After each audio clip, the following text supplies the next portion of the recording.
ಜಿಲ್ಲೆಯ ಕೆರೆಗಳ ತವರು ಅಂತೇಳಿ ಹೆಸರು ಪಡೆದಿದೆ. ಆ ಕೆರೆಗಳು ಸಂಪೂರ್ಣವಾಗಿ ಇವತ್ತು ನಾಶ ಆಗ್ತಾ ಇದೆ. ಇವತ್ತು ಜಿಲ್ಲಾಡಳಿತ ಇರ್ಬೋದು, ತಾಲೂಕಾಡಳಿತ, ಗಣಿ ಮತ್ತು ಭೂವಿಜ್ಞಾನ ಇರ್ಬೋದು, ಯಾರೋ ಸಣ್ಣ ಪುಟ್ಟ ರೈತರು ಕೆರೆಯಲ್ಲಿ ನಾನು ಒಂದು ಲೋಡ್ 2 ಲೋಡ್ ಮಣ್ಣು ತೆಗೆದು ಅವ್ರ ಮೇಲೆ ಕೇಸ್ ಹಾಕ್ತಾರೆ.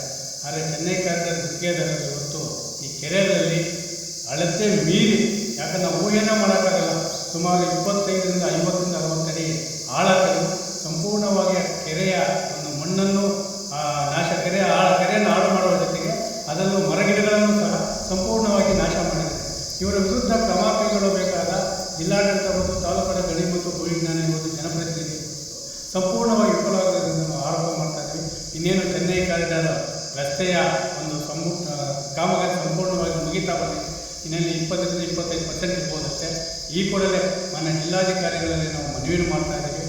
ಕೆರೆ ಅಭಿವೃದ್ಧಿ ಚೆನ್ನೈ ಕಾರಿಡಾರ್ ರಸ್ತೆ ಅಭಿವೃದ್ಧಿ ಹೆಸರಿನಲ್ಲಿ ಕೆರೆಯನ್ನು ಸಂಪೂರ್ಣವಾಗಿ ನಾಶ ಮಾಡಿರುವ ಗುತ್ತಿಗೆದಾರರ ಸಭೆ ಕರೆದು ಈ ಕೂಡಲೇ ಕೆರೆಯ ಒಂದು ಸ್ವರೂಪವನ್ನು ಅಚ್ಚುಕಟ್ಟಾಗಿ ಮಾಡುವ ಮುಖಾಂತರ ಕೆರೆಯನ್ನು ಅಭಿವೃದ್ಧಿ ಮಾಡಬೇಕು.